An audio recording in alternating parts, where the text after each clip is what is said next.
নমস্কাৰ বন্ধু বান্ধৱীসকল, আপোনালোক বাৰু কেনে আছে? নিশ্চয় ভালে আছে।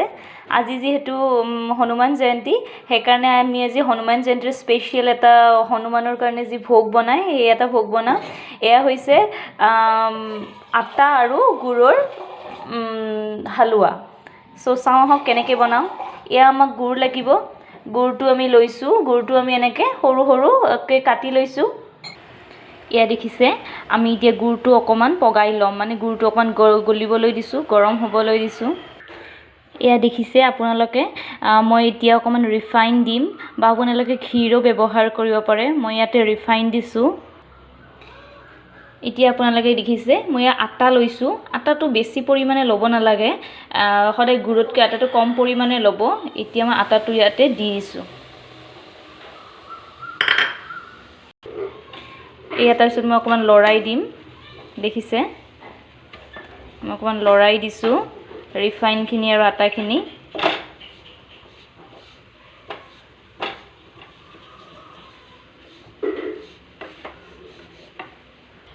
এইটো দেখিছে আপোনালোকে, মই এইটো ৰং চঙুৱা নোহোৱালৈ অলপমান লাৰি থাকিম এইটো গোটেইখিনি।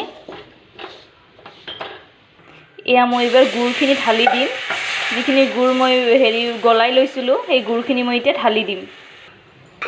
এয়া দেখিছে, আমাৰ গুড়খিনি পটককৈ লাগি ধৰিছে, মানে এইখিনি গুড়খিনি দিয়াৰ পিছতে এইখিনি গোট মাৰি গৈছে। আপোনালোকে যদি ৰাখে এনেকৈও ৰাখিব পাৰে, নহ'লে আপোনালোকে যদি অকণমান পনীয়া টাইপৰ কৰিব বিচাৰিছিল, আপোনালোকে বেছিকৈ দিব লাগিব গুড়। তো মই এনেকুৱাই কৰিছোঁ, না বেছি গোটাও নহয়, বেছি হেৰিও নহয়। তো এনেকুৱা হৈ গৈছে। এতিয়া আমি ইয়াতে অকণমান মই এলমণ্ড কাটি লৈছিলোঁ, তো সেইখিনি দি দিছোঁ, এলমণ্ডখিনি। এয়া দেখিছে, আমাৰ হালোৱাটো তৈয়াৰ হৈ গৈছে। আৰু মই অকণমান গাৰ্নিচিং কৰি দিছোঁ। মই এলমণ্ডেৰে ওপৰত, আগতেতো দিছিলোঁ এলমণ্ড, তথাপিও মই ওপৰত এনেই জাষ্ট ধুনীয়া দেখিবৰ কাৰণে এলমণ্ডেৰে অকণমান সজাই দিছোঁ। গতিকে এয়াই আমাৰ হৈছে আটা আৰু গুড়ৰ হালোৱা। এয়া মই আজি হনুমান জয়ন্তী উপলক্ষে ভগৱান হনুমানৰ ওচৰত অৰ্পণ কৰিম।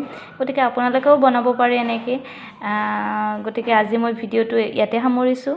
আপোনালোকে যদি ভাল লাগিছে ভিডিঅ'টো চাই, লাইক কৰিব, শ্বেয়াৰ কৰিব আৰু ছাবস্ক্ৰাইব কৰিবলৈ নাপাহৰিব।